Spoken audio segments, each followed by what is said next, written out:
जब ठाकुर जी 6 वर्ष के थे। छोटे से नन्हे से प्यारे से कृष्ण कन्हैया, पूरा गोकुल, पूरा नंदगांव हर समय उन्हीं की चर्चा करता रहता था।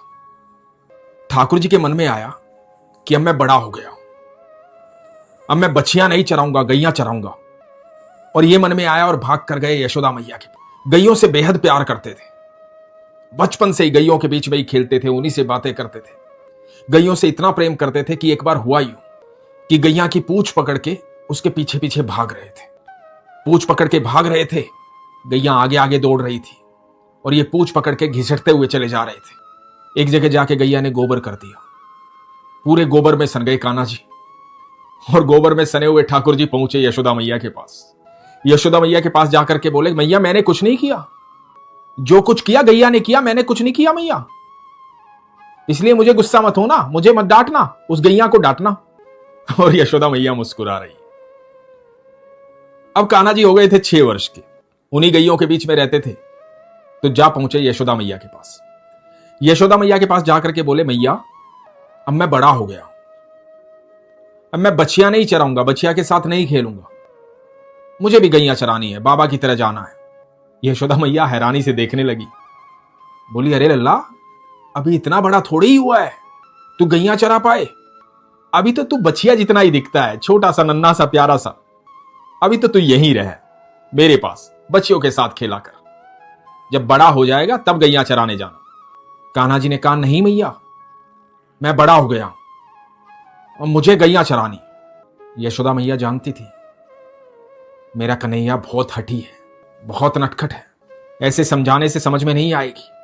तो यशोदा मैया ने अपने ऊपर से बात टाल दी, ये कह करके कि जाओ ठीक है, अपने बाबा से पूछ लो, बाबा कहेंगे तो गैया चराने चले जाना। अब छोटे से कान्हा जी भाग कर गए नंद बाबा के पास। नंद बाबा को जाकर के बोले, बाबा मैं बड़ा हो गया हूं, मुझे भी आपकी तरह गैया चराने जाना है, अब मैं बछिया नहीं चराऊंगा, मैं घर पर नहीं रहूंगा, मैं भी काम करना चाहता हूं, गैयों के साथ जाना चाहता हूं। तो नंद बाबा हंसने लगे। नंद बाबा बोले, अरे लल्ला, अभी इतना बड़ा कहां हुआ है तू गैया चराएगा, गैया दूर दूर तक चली जाती हैं, जंगलों में गुम हो जाती हैं, पहाड़ों में चली जाती हैं, कहां कहां पीछे डोलता फिरेगा, अभी थोड़ा बड़ा और हो जा, फिर गैया लेकर जाना, फिर मैं खुद साथ ले चलूंगा तुझे। लेकिन कान्हा जी तो कान्हा जी, अब कान्हा जी के मन में आई है मुझे गैया चरानी।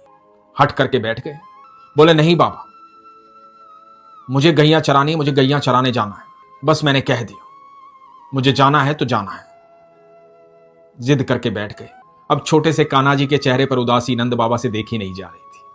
नंद बाबा ने कहा, देखो लल्ला, गैया चराने के लिए गोचारण का मुहूर्त होता है और मुहूर्त पंडित जी निकालते हैं, बिना मुहूर्त के तुम गैया चराने नहीं जा सकते। तो यदि पंडित जी कह देंगे कि आज गोचारण का मुहूर्त है तो ठीक है, मैं तुम्हें गैया चराने के लिए भेज दूंगा। अब छोटे से कन्हैया वहां से दौड़ते दौड़ते चले गए पंडित जी के घर। पंडित जी को जाकर के आवाज दी, पंडित जी को बोला, पंडित जी सुनो, बाबा ने बुलाया है। पंडित जी ने कहा कि ठीक है, नंद बाबा ने बुलाया है तो आता हूं। तो पंडित जी को बोले, पता है क्यों बुलाया है? गोचारण का मुहूर्त निकालना है, मुझे गैया चराने जाना है। देखो मुहूर्त चाहे कुछ भी हो, लेकिन आपको बाबा को बताना है कि आज ही मुहूर्त है। पंडित जी हंसने लगे। पंडित जी बोले, अरे लल्ला, मुहूर्त होगा तभी तो बताऊंगा। ठाकुर जी ने कहा, मैंने कह दिया ना मुहूर्त आज ही है, तो मुहूर्त आज ही बताना है, नहीं तो तुम मुझे जानते हो। पंडित जी ने कहा कि ठीक है, मैं बता दूंगा, आज ही का मुहूर्त है। अब पंडित जी के साथ कान्हा जी पहुंचे नंद बाबा के पास। नंद बाबा को जाकर के बोले, बाबा पंडित जी आ गए हैं, मुहूर्त पूछ लो। पंडित जी अपनी पोथी लेकर बैठ गए। अब पंडित जी हिसाब किताब करने लगे। बहुत देर हो गई। इधर सामने ठाकुर जी बैठे हैं। नटखट ठाकुर जी मोटी मोटी आंखों से देख रहे हैं, पंडित जी को घूर रहे हैं और इशारों इशारों में कह रहे हैं, मुहूर्त आज ही का है, आज ही का बताना है। इधर पंडित जी संशय में है, क्या करूं, समझ में नहीं आ रहा। लेकिन ठाकुर जी की आंखों से बचा कैसे जाए। नटखट ठाकुर जी सामने जो बैठे हैं, धमकी जो दे रहे हैं, आज ही का बताना है, नहीं तो खैर नहीं। पंडित जी, नंद बाबा ने पूछा, अरे पंडित जी क्या हिसाब किताब लगा रहे हो, बहुत देर हो गई। तो पंडित जी ने कहा, नंद महाराज, अगले 2 साल तक कोई मुहूर्त नहीं है गोचारण का, बस आज ही मुहूर्त है, आज के बाद अगले 2 साल तक कोई मुहूर्त नहीं है। नंद बाबा ने कहा कि बस आज ही मुहूर्त है। पंडित जी ने घबराते हुए कहा कि हाँ नंद महाराज, आज ही मुहूर्त है। तो नंद बाबा ने नटखट कान्हा जी की तरफ देखा। कान्हा जी एकदम उछलने लगे, बोले कि आज ही मुहूर्त है बाबा, मैं आज ही से गैया चराने जाऊंगा। देखो अब तो पंडित जी महाराज ने भी कह दिया है, आज ही मुहूर्त है। और पंडित जी महाराज को बोले कि पंडित जी महाराज बहुत बहुत धन्यवाद आपका, आप अपनी दक्षिणा लीजिए और जाइए विश्राम कीजिए। अब नंद महाराज बड़ी हैरानी से ठाकुर जी को देख रहे हैं और मजबूरन कह रहे हैं कि ठीक है, जाओ अपनी मैया के पास, कह दो गोचारण का मुहूर्त है, तुम्हें तैयार कर दे। भागे भागे ठाकुर जी यशोदा मैया के पास पहुंचे। यशोदा मैया के पास जाकर के बोले, मैया बाबा ने कहा है आज गोचारण का मुहूर्त है, मुझे तैयार कर दो, मुझे गैयों को लेकर के जाना है। यशोदा मैया बोली, अच्छा गोचारण का मुहूर्त पंडित जी से पूछवाया है, बाबा ने कहा है, आओ लल्ला मैं तुम्हें तैयार कर देती हूं, पर तुम अपना ध्यान रखना, गैयां दूर दूर डोलती फिरती हैं, पीछे पीछे जंगलों में इधर उधर मत चले जाना, अपना ध्यान रखना लल्ला।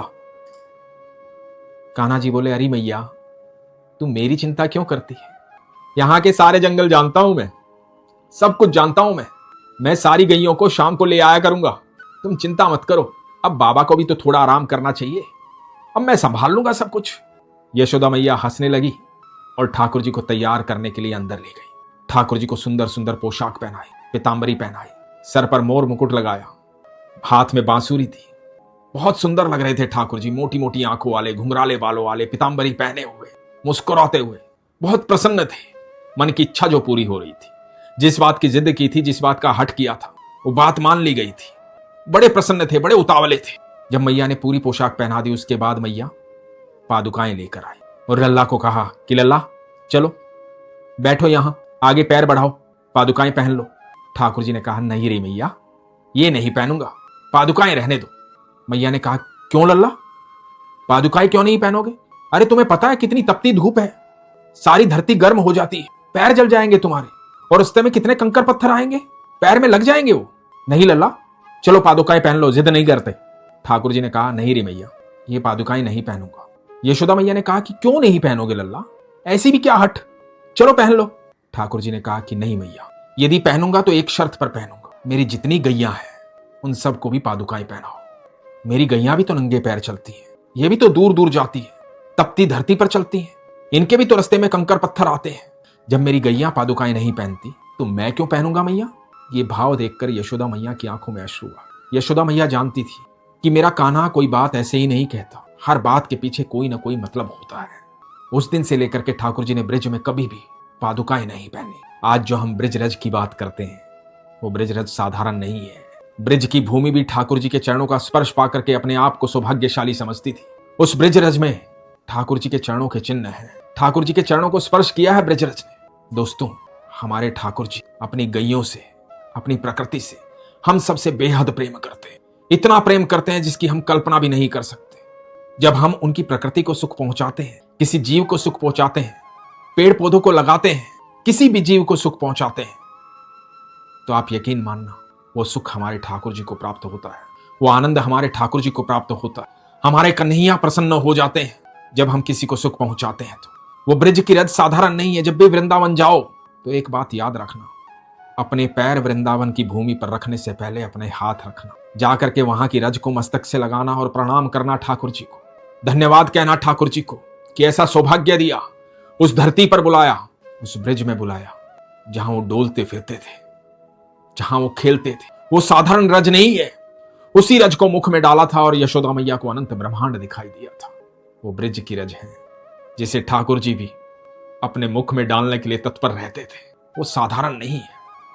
वृंदावन जाना ही साधारण नहीं है, क्योंकि वृंदावन वही जा पाता है जिसे ठाकुर जी स्वयं बुलाते हैं।